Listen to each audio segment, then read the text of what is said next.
lain ang pagdisiplina sa mga manunudlo sa ilatag sa mga estudyante. Apang nagpanumdom ang Department of Education na DepEd Region 6 nga hindi manakit sang estudyante, agud gid lamang nga magdisiplina. Wala ginatolerar ang anuman nga sa isang pagpanakit o kon pagpang-abuso sa mga estudyante bilang pamaagi sang pagdisiplina.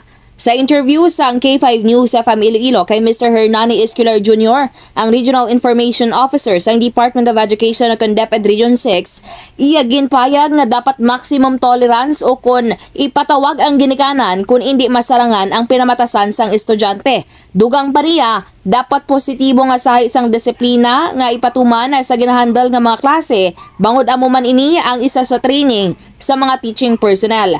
Nahibaloan nga sa idalom sang Department Order o kon DO number 40 Series of 2012 na tuoy sa child protection, ginadumilian ang anuman nga sa isang child abuse, exploitation, violence, discrimination, bullying, kag iban pa.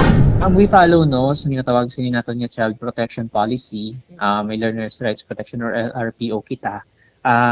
That's why nga kung may isa sa ka bata nga sa mao nakita niya nga biktima siya sa child abuse, then he or she can proceed or approach our LRPO sa school level. Abot sining nga later and then mahatagan sa nagakakigo sining action sa aton sining mga focal person sa school. Now, if ever nga needs an division intervention, then the divisions are there naman.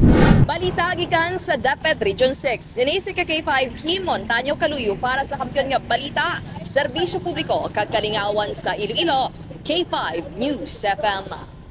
Ang ining balita ang ginadulong sa inyo sang DTX Coffee Mix. Himo sa natural nga sangka pareho sang amarkuso, chia seeds, sugared cane extract powder. DTX Coffee Mix. Nakakapi ka na, naka-detox ka pa. DTX Coffee Mix. Mabakal sa mga butika.